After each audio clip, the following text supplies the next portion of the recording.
என்ன இருந்தாலும் திட்டம் போட்டு செயல்படுத்தப்படுகிற ஒரு சூழலை உருவாக்குவதற்காக முடிவெடுப்பது என்று வரும்போது காட்சி பல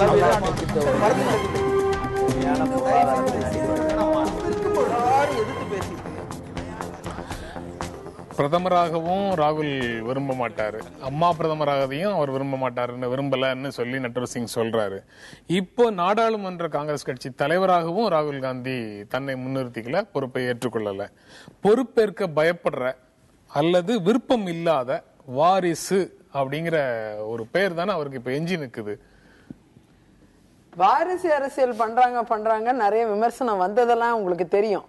ஆகையால அவர் கட்சியில சீனியர் பர்சன் மல்லிகார்ஜுன கார்கே அவர்கள் சீனியர் பர்சனுக்கு அந்த வாய்ப்பை தரணும். இன்னைக்கு சட்டமன்றத்துல நாங்க காங்கிரஸ் கட்சி 5 பேர் தான். ஆனா சீனியர் மோஸ்ட் கோபிநாத் சட்டமன்ற தலைவர் ஆக்கியிருக்கோம். அந்த மாதிரி எங்க கட்சியில அது உண்டு. மன்மோகன் சிங் எப்ப காங்கிரஸ் கட்சியில உறுப்பினர் ஆனாரு, அப்ப அவங்களோட சீனியர் ஆனவங்க எல்லாம் இல்ல மன்மோகன் அவங்களுக்கு பிரதமரா மன்மோகன் சிங் மன்மோகன் சிங் அவர்கள் அவரு ரொம்பவே சீனியர் பர்சன்.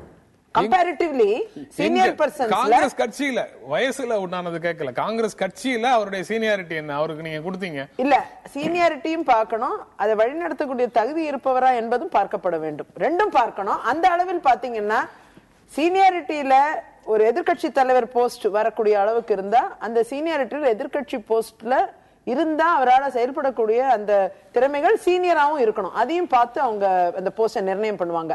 எல்லா சட்டமன்றங்கள்லயும், மாநில சட்டமன்றங்கள்லயும், பாராளுமன்றத்திலையும், மக்களவை, மாநிலங்களவை எல்லா இடத்துலயும் எங்கள் காங்கிரஸ் கட்சியோட நடைமுறைங்கிறது எங்களுக்கு நன்றாக தெரிந்த ஒன்று.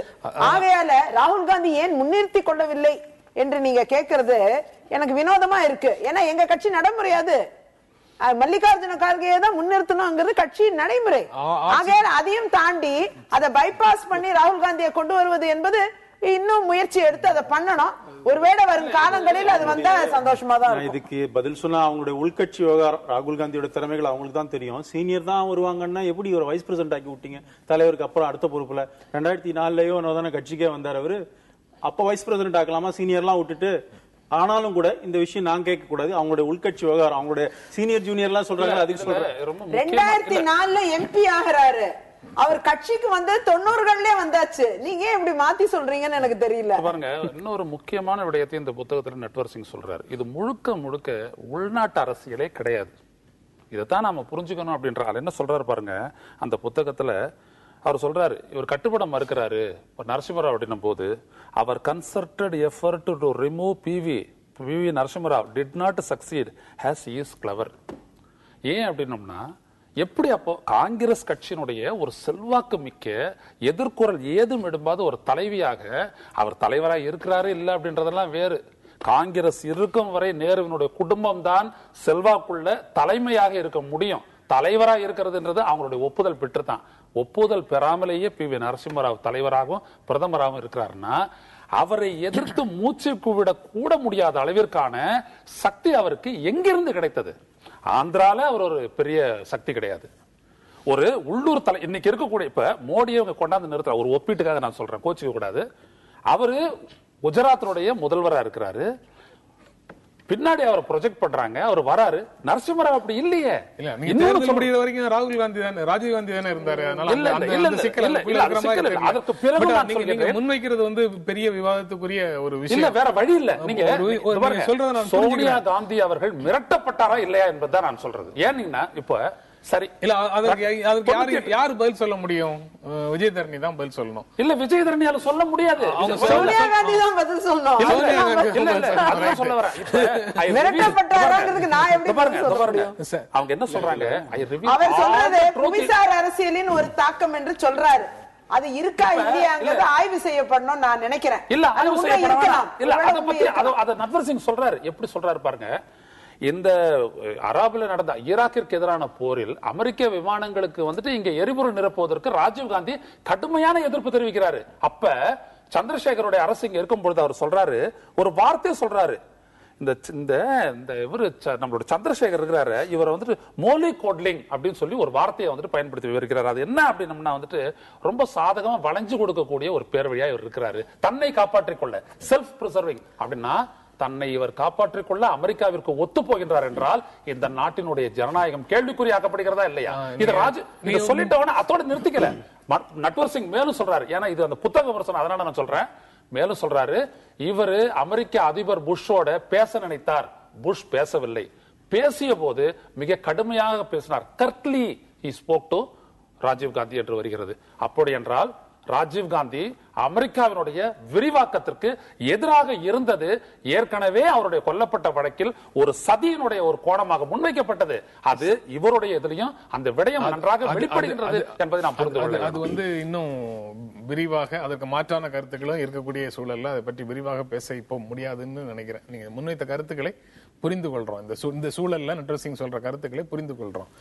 நீங்க அம்மா கொல்லப்பட்டு விடக்கூடாது அப்படிங்கிறதுக்காக ராகுல் காந்தி சோனியா காந்தியை பிரதமராக வரக்கூடாதுன்னு சொன்னார்னு சொல்றதுக்கு பின்னால இருக்கக்கூடிய அரசியல் என்ன?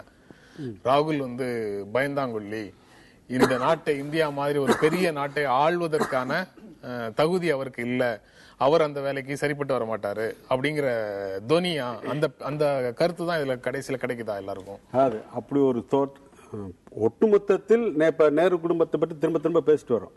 ஆனா அந்த வாரிசாக வந்த இவர்களுக்கு அவர்களுக்கெல்லாம் இருந்த அந்த துணிவு, அரசியல் துணிவு என்பது இல்லை என்று ஒரு சித்திரத்தை ஏற்படுத்துவதற்கு இது பயன்படும். இது இப்படிப்பட்ட கருத்துக்களை சொல்லிக்கொண்டே இருப்பது என்பது.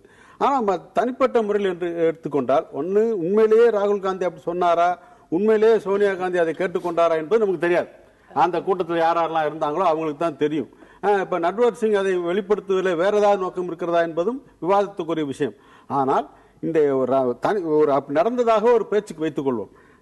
ஒரு மகன் என்ற முறையில் அடுத்தடுத்த இழப்புகளை சந்தித்திருக்கிற நிலையில் இன்னும் அரசியல் இன்னும் நிறைய அனுபவங்களும் நிறைய அதுக்கான கள பணிகளும் தேவைப்படுகின்ற ஒரு காலகட்டத்தில், அந்த வயது கட்டத்தில் இப்ப அப்படி சொல்லியிருப்ப கூடும் என்பதில் ஒன்றும் பெரிய வியப்பு இருக்கிறதா நான் நினைக்கல. ஆனா அதை இப்பொழுது சொல்லி காட்டுவதில் உள்ள உள்நோக்கத்தை இதை மட்டும்தான் நம்ம கேள்விக்குட்படுத்த வேண்டும் நினைக்கிறேன். அந்த வகையில தான் நான் சொன்னது, ஏற்கனவே இதை நான் சொன்ன அப்பதான் நண்பர் குறிப்பிட்டார், பிஜேபிக்கு இதுல இருக்கிற ரோல், சோனியா காந்தி என்ற தனிப்பட்ட நபர் மீது நமக்கு 1000 விமர்சனம் இருக்கலாம். ஆனால் அந்த கட்சி அவரைத்தான் முடிவு செய்கிறது என்கிற போது அந்த கட்சியிலிருந்து வேறு யார் வேணா பிரதமர் ஆகட்டும், அவர் பிரதமராக பதவி ஏற்றால் நாங்கள் இப்படி எல்லாம் செய்வோம் என்று குடியரசுத் தலைவர் அளவிற்கே போய் சென்று சொன்ன அடிப்படையில் தானே அப்துல் கலாம் அழைத்து அவர்கள் அட்வைஸ் செய்தார். அப்ப அந்த பின்னணியெல்லாம் மறைக்கின்ற பிஜேபி பற்றிய அந்த விமர்சனத்தை மக்கள் பேச அவசியம் என்ன இருக்கு? அவருக்கு எதிர்பார்ப்பு இருக்கிறது. இந்த அடுத்த 5 ஆண்டுகளுக்கு ஒரு ஆட்சிதான் என்று இருக்கிற போது நட்வர் சிங்குக்கு பிஜேபி ஆட்சியிடம் சில எதிர்பார்ப்புகள் இருக்கின்றன. ஏன் அந்த வழக்கே இருக்கிறதே, அந்த வழக்கில் இருந்து அவர் தப்பித்தாக வேண்டும் அல்லவா? இந்த விஷயத்தை எப்ப வருது? இந்த ஓல்கர் விவகாரம் வந்ததுக்கு அப்புறம் தானே. ஒருவேளை அந்த ஓல்கர் விவகாரம் வந்ததுக்கு அப்புறம் கூட அவர் பதவியில நீடித்திருந்தால், மன்மோகன் சிங் ஒரு பதவியில நீடிப்பதற்கு அனுமதித்திருந்தால் ஒரு வாழ்க்கை போதும் என்ற புத்தகம் எழுதியிருப்பாரா? ஒரு வாழ்க்கை போதாது, அவருக்கு ஒத்துக்கிறேன், யாருக்குமே அந்த ஒரு வாழ்க்கை போதாது. இப்பொழுது ஒருவேளை அந்த பதவியில் நீடிப்பதற்கு அனுமதித்திருந்தால், அந்த அமைச்சர் பதவியோடு இருந்திருந்தால் ஒரு வாழ்க்கை போதும் என்ற புத்தகத்தான் வெளியிருப்பாரு. ஒரு விஷயம் நட்வர் சிங் இப்ப மாத்திரம் சொல்லலங்க, கடந்த சில ஆண்டுகளுக்கு முன்பாக கூட இந்த மாதிரி வெளியேற்றப்பட்டதிலிருந்தே சொல்றேன். அதாவது இப்ப நீங்க நோக்கம் சொல்றீங்க, இப்ப நட்வர் சிங் அவருக்கு வக்காலத்து வாங்கி பேச வேண்டிய அவசியம் எனக்கு இல்ல. ஆனா ஒரு விஷயம் சொல்றேன், டைமிங்க பத்தி பேசுறாரு அண்ணன். இப்ப வந்ததுக்கு காரணம் பிஜேபியை ப்ளீஸ் பண்ணணும் என்பதற்காக அப்படின்னு சொன்னா, அவர் ஆட்சி வெளியில வந்த உடனேவே பேசினாரு. காங்கிரஸ் ஆட்சியில இருக்கும் பொழுதே இதை பத்தி அந்த விமர்சனங்கள் சோனியா காந்தி நோக்கம் இன்றைக்கு பாரதிய ஜனதா கட்சி ப்ளீஸ் செய்வதற்காக இது மாதிரி கொண்டு வந்து நான் ஏற்றுக்கொள்ள மாட்டேன். பையன் பாரதிய ஜனதா கட்சி எம்எல்ஏவா ராஜஸ்தான்ல இருக்காரு, இருக்கட்டும். அதனுடைய தொடர்பாக அவருக்கு ஒரு எதிர்பார்ப்பு இருக்குமா? நான் இப்படி நீங்க சொல்ற மாதிரி இருந்தா கூட நான் தான் சொல்றேன், நீங்க சொல்லுவது போல இருந்தால் இப்பதானே அவர் பேசிருக்கணும். இவர் இப்ப பேசலையே, அப்பதுல இருந்து பேசிட்டு வந்துட்டு இருக்காரு. அப்ப நோ எங்க இருக்கு? முதல்ல இருந்தே தான் பிரச்சனை சொல்லிட்டு இருக்காரு. இந்த முதல்ல இருந்து இல்ல, ஆமா, பிஎஸ்பிக்கு போனாரு, பிஎஸ்பில அவருக்கு எதிர்பார்த்தது கிடைக்கல. அப்புறம் இங்க வர்றாரு. அந்த கேஸுக்கு பிறகு அவர் மேலே தாக்கப்பட்ட அந்த ஊழல் வழக்குக்கு பிறகு டாக்டர் மன்மோகன் சிங் அவருக்கு அந்த அமைச்சரவையில் இடம் தரக்கூடாது என்று முடிவெடுத்த பிறகு, காங்கிரஸ்ல இருந்து நீக்கப்பட்ட பிறகு, அதன் பின்னர் தான் அவர் காங்கிரஸ் மீதும் காங்கிரஸ் தலைமை மீதும் தொடர்ந்து இது வச்சிட்டு இருக்காரு. ஆகையால் அவர் உள்நோக்கம் நிறைந்ததுதான் அவருடைய பேச்சு எல்லாமே. ஆகையால் இது ஏதோ வந்து காங்கிரஸ்ல இருந்துட்டு வரது விமர்சனம் பண்ணாம நம்ம டிஸ்கஸ் பண்ணக்கூடாது. வச்சுக்கோங்க, உள்நோக்கம் நிறைந்தது. இதே மாதிரிதான் நீங்க சொல்றீங்க. இந்த விஷயத்துல அடுத்தது நீங்க பேசுவீங்களா எனக்கு தெரியல. அவர் சொல்ற நட்வர் சிங் சொல்ற சீரியஸான சார்ஜ், பிரதமர் அலுவலகத்திலிருந்து கோப்புகள் சோனியா காந்தி அவரிடம் போச்சு, அவங்க படிச்சாங்க, தினம் கொண்டு போய் கொடுத்தது புலோக் சாட்டர்ஜின்ற பிரின்சிபல் செக்ரட்டரி. இவர் மாத்திரம் சொல்லல, சஞ்சய் பருவா சொல்றாரு. இவர் அதுக்கு முன்னாடி நீங்க அதை பத்தி பேசுவீங்களா என்னன்னு தெரியலன்னு சொல்லும் போது ஒரு இக்கு இருக்கிற மாதிரி தெரியுது. அது சஞ்சய் புக்க பத்தி பேசும்போதே பேசிட்டோம், அப்பவே பேசிட்டோம். சார்ஜ் மாத்திரம் இல்லங்க, நான் சொல்றேன் வெறும் ஒரு நட்வர் சிங் மாத்திரம் சொல்லல. இதற்கு முன்பாக எழுதின சஞ்சய் பருவா சொல்றாரு, அந்த இன்னொருத்தர் கரை தானே அவரு, இவரும் சொல்லி இருக்கிறாரு, எல்லாருமே சொல்ற கரோபரேட் ஆகுதுங்கிற. இப்ப it's a serious breach of office the oath of secrecy. இதற்கு நடவடிக்கை எடுக்கணும், பேசணும், பதில் சொல்லணும். அன்றைய பிரதமர் வந்து அதை மறுக்கிறார். பிரதமர் இதை மறுக்கிறார். பிரதமர் என்ன சொல்றார், 2 பேர் நடந்த பிரைவேட் கான்வர்சேஷன் சொல்லாத அப்படின்னு சொல்ற பிரதமர், நீ இதை பற்றி அவர் சொல்லி இருக்கணும், பதில் சொல்லவே இல்லையே.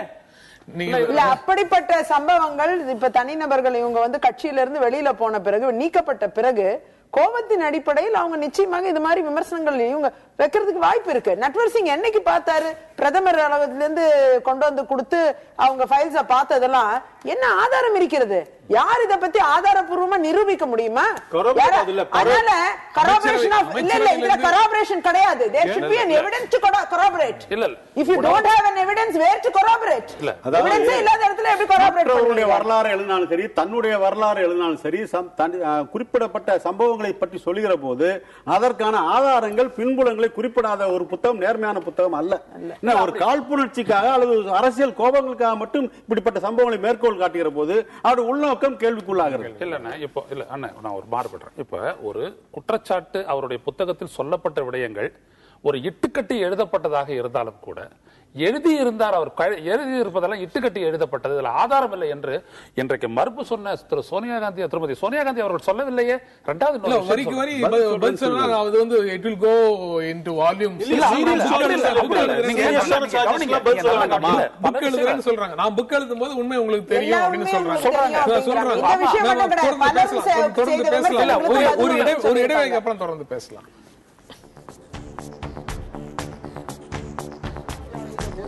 திட்டம் போட்டு செயல்படுத்தப்படுகிற ஒரு திட்டமாக சூழலை உருவாக்குவதற்காக முடிவெடுப்பது என்று வரும்போது ஆட்சி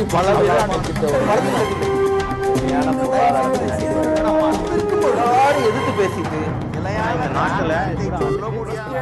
வழியை தவிர மக்கள் தங்களுடைய பங்களிப்பை அளிக்க வேண்டும்.